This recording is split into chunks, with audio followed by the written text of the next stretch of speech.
Hello, welcome back. Geoff Coughlin, Scale Modelling Now.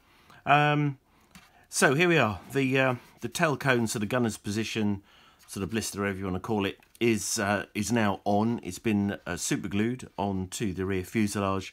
And as you remember in the last part, we had this horrible lip that had ensued all the way around here because the section of the clear plastic tail assembly is not as wide and doesn't match up correctly with the rear of the B-17 aircraft fuselage. Real pain that, but so really what I've been doing then is I've just been sanding back the join here, which is the method I decided to go by, and I use these ultimate little thinny sticks, and I think these are generally excellent, really good, come in all sorts of different grades.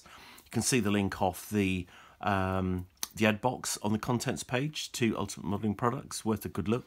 And so mostly those, again, some of these other sort of sanders and buffers I've used in some of the bigger areas, particularly when you can get to those on the underside here.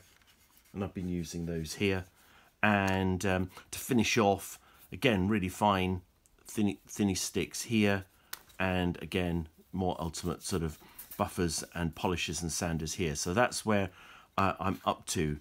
Having done most of the legwork on this, all I've done now is, because there was still a very fine join, is I've just run again a bit more super glue around the join here, and this is going to be finishing it off so we get a completely smooth transition between the two. So hopefully that will not be visible at all.